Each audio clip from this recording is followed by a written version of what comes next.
Good morning. We will continue our chapter, that is standard deviation and the covariance method. So today we will start question number 3.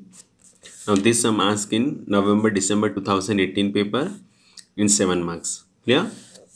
Now the Agarwal Limited is engaged in evaluating following two mutually exclusive projects. Okay, दो project है, उसको evaluate करना है. Proposal P1 and the proposal P2, for which the relevant information is as follow. Now proposal P1 and proposal P2. Proposal P1, cash flow in rupees is given and probability. Likewise for proposal 2, cash flow in rupees and the probability.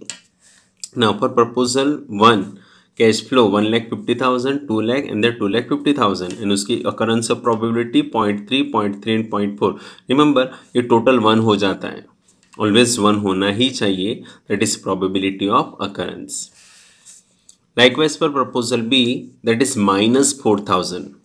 First में cash flow -4 lakhs, उसकी probability 0.2, 3 lakhs की probability 0.6, 4 lakh की probability 0.1 and 8 lakh की probability 0.1.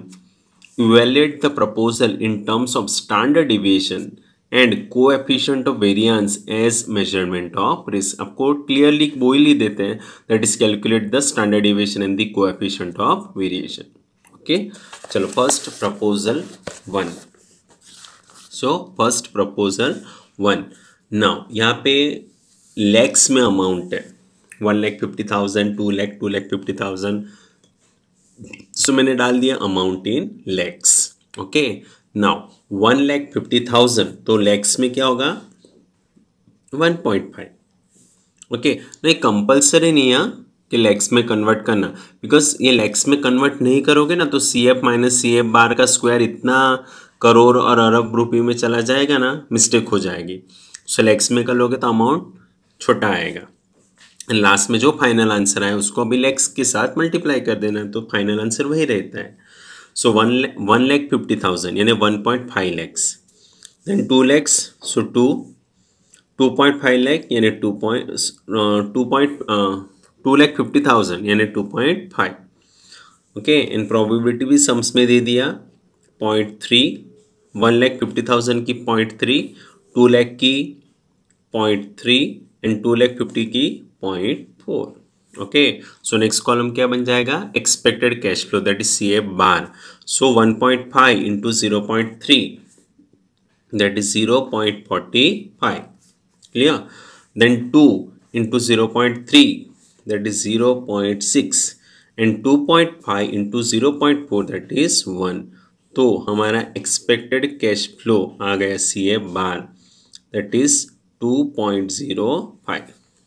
Okay, तो यहाँ पे आप directly CF bar is equal to what 2.05 into lakhs में करना पड़ेगा ना, 2.05 इंटू लैक्स 1 लाख रुपीज़ करना पड़ेगा, 2,05,000 CF बार आया. बट कैलकुलेशन के लिए हम लोग को ये स्मॉल यानी छोटा लैक्स वाला ही यूज़ करना है, अमाउंट इन लैक्स वाला. Now CF minus CF bar 1.5 in minus 2.05, that is minus 0.55. Okay, so 0.55 का स्क्वायर तो पॉजिटिव हो जाएगा 0.3025.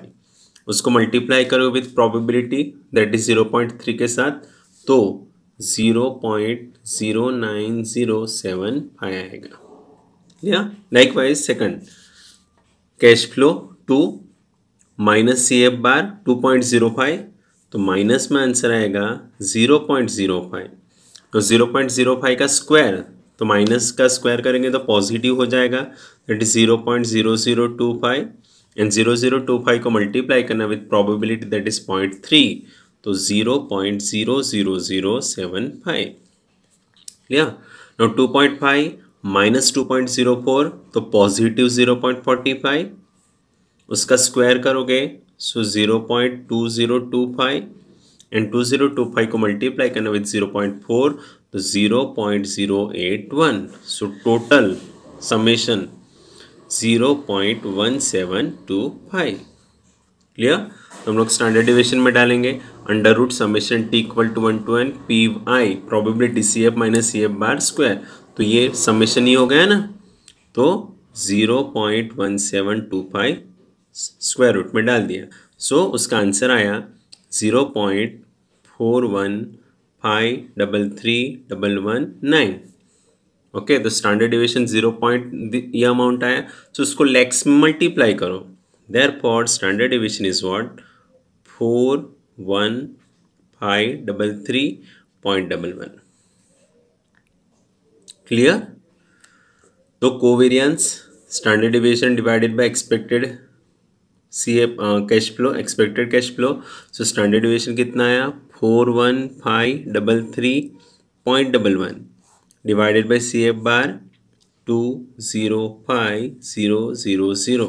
ओके, तो आपका आंसर आया 0.2026। ओके, तो 2 डिजिट में लेना तो 0.20 है। समझ में? तो बहुत इजी है। अगर आप ये कॉलम ऊपर का याद रख लोगे सो डायरेक्टली आंसर आ जाता है।